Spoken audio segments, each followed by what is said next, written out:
Bonjour, ici Mario Chabot.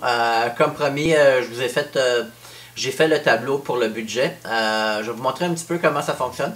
Toutes les formules sont faites. Je me suis servi aussi du petit tutoriel que j'ai fait cette semaine pour savoir les pourcentages qu'on devrait mettre de côté quand que je disais qu'on devait mettre notre placement en premier, le divertissement, les vacances, l'éducation, puis les dons.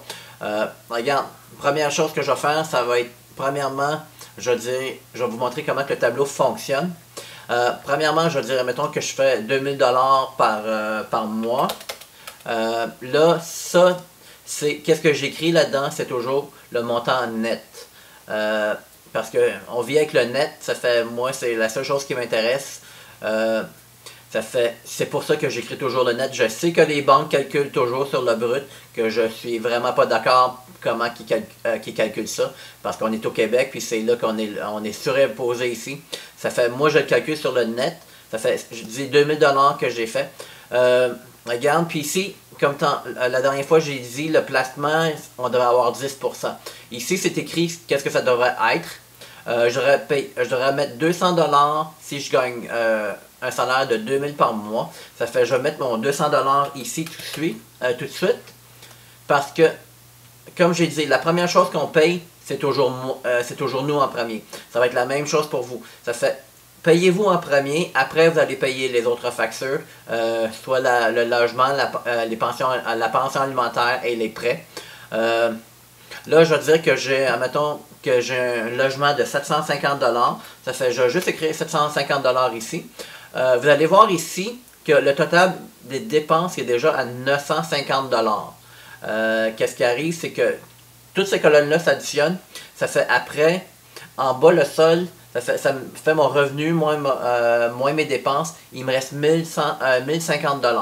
Là, regarde, admettons, mon transport, c'est 161 $. C'est ça que ça me coûte, ma passe d'autobus. Mon assurance, c'est 40 $. Téléphone internet, admettons, c'est 225 $. Mettons que supposons que j'ai un prêt personnel ici. Admettons, je veux dire, c'est 250 $.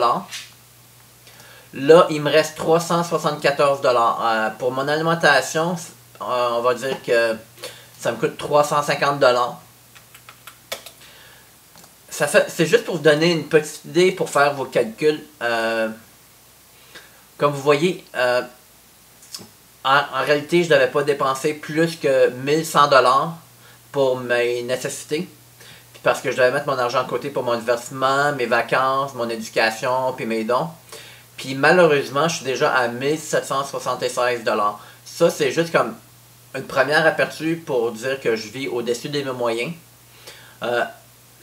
Regarde, le tableau, il n'est pas idéal au début, mais c'est juste pour améliorer notre situation, c'est juste pour nous éclairer à faire des meilleures décisions, puis à voir où qu'on dépense notre argent. Le tableau, il va être à vous, c'est gratuit évidemment. Si vous voulez, je vous l'envoie. Vous avez juste à écrire vos propres chiffres à l'intérieur, puis j'espère que le tout va vous aider. Puis regardez, ça c'est le système des contenants, c'est super important à mettre en pratique. Ça va changer vos finances à long terme. Ça fait peut-être au début, je suis certain que bien des gens ne pourront pas faire ça, c'est normal. Mais ça va quand même vous éclairer sur les décisions que vous allez prendre dans vos finances futurement. Ça fait, j'espère que le petit vidéo va vous aider, puis que le tableau va vraiment vous aider. Je le trouve super pratique. Ça fait, il est à vous. Ça fait